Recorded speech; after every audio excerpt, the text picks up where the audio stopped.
തിന്നാൻ കൊടുക്കാനൊന്നും ഇല്ലേ? കാച്ചില് പിഴുങ്ങിയതുണ്ട്. കാച്ചിൽ പുഴുങ്ങിയതോ?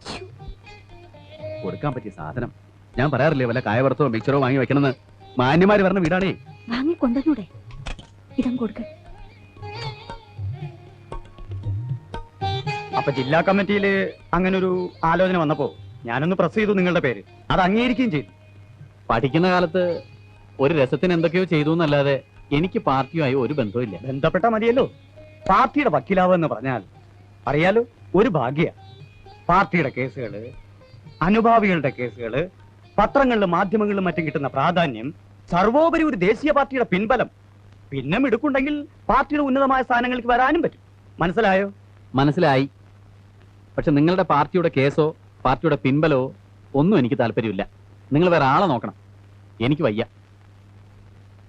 വക്കീൽ സാറേ, കേറി വരുന്ന മഹാലക്ഷ്മി ആട്ടി ഇറക്കരുത്. പാർട്ടിയുടെ വക്കീലായാൽ കാശിന്റെ കൊള്ളയാ. ഇവിടെ ഏറ്റവും അധികം ക്രിമിനൽ കേസ് ഉള്ളത് ഞങ്ങളുടെ പാർട്ടിക്കാ. അതറിയോ? അപ്പോ ക്രിമിനൽസ് ധാരാളം ഉണ്ടെന്ന് അർത്ഥം. അപ്പോ നിങ്ങൾക്ക് താല്പര്യമില്ല അല്ലേ? പറഞ്ഞല്ലോ, തീരെ താല്പര്യമില്ല.